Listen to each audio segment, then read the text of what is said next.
ఈ మిత్రులు ఏ రోజు కూడా ఈ ప్రాంతంలో రాళ్లతో కొట్టుకోలే, కట్టెలతో తలకాయలు పగలలే.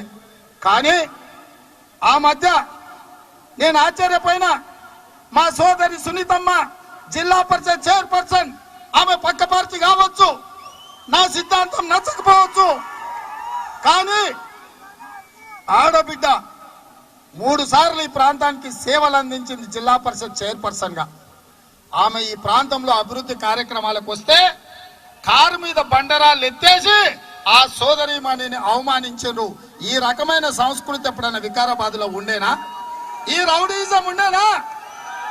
సొంత పార్టీ ఆడబిడ్డను సునీతమ్మను నడి బజార్లో అవమానించి కారు మీద బండరాలు ఎత్తేపించిన సంస్కృతి ఈ స్థానిక ఎమ్మెల్యేది. ఇక్కడ లేని సంస్కృతి, ఇక్కడ లేని రౌడీజం ఇవాళ ఈ ప్రాంతానికి టిఆర్ఎస్ పార్టీ వల్ల వచ్చింది మిత్రులారా. అందుకే ఇవాళ మొట్టమొదటి అభివృద్ధి కార్యక్రమాలుగా జరగాలి అని అంటే ఈ ప్రచారాన్ని ఇక్కడ మొదలుపెట్టిన నిన్న మొన్న చంద్రశేఖరరావు గారివి నడుస్తున్నాయి. నేను వచ్చేటప్పుడు అవి చూసినా ఇవి చూసినా. ఇవాళ నేను ఒక్క మాట చెప్పదలుచుకున్నా. వికారాబాద్ లో మన మీటింగ్ కాడ పల్లి బఠానీలు అమ్ముకునే వాళ్ళు ఎంతమంది ఉన్నారో కేసీఆర్ మీటింగ్లకు అంతమంది ఉన్నారు.